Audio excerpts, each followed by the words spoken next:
Dasada પાટડીમાં તંત્રનું bulldozer ફરી વળ્યું। દસાડા તાલુકાના પાટડી નગરપાલિકા રોડ અને બાંધકામ વિભાગ દ્વારા પાટડી રેલવે ફાટકથી Kharagoda road, Dwarkesh complex, Jainabad road અને તે ઉપરાંત તંત્ર દ્વારા દબાણ દૂર કરવામાં આવ્યું હતું। આ તકે મામલતદાર નગરપાલિકા રોડ અને બાંધકામ વિભાગ પાટડી પોલીસ સાથે રહી હતી।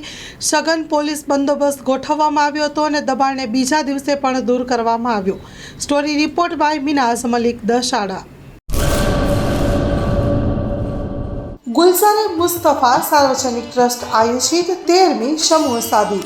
આથી આપણે જણાવતા ખુશી થાય છે કે દર વર્ષની જેમ આ વર્ષે પણ ઇન્શાઅલ્લાહ સમૂહ શાદીનું આયોજન કરેલ છે, જેના ફોર્મ ભરવાનું ચાલુ થઈ ગયેલ છે। સમૂહ શાદીના ફોર્મ છેલ્લે તારીખ 10/12/2024 સુધી સ્વીકારવામાં આવશે।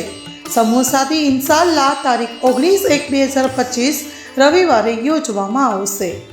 ફોર્મ મેળવવા સંપર્ક કરો Haji Mohammad Rafiq Jusab Baloch, Bharat laundry, Jat tea house સામે, Mota Pir road, Sanjognagar, Bhuj, Kutch. Mobile number 9687314318।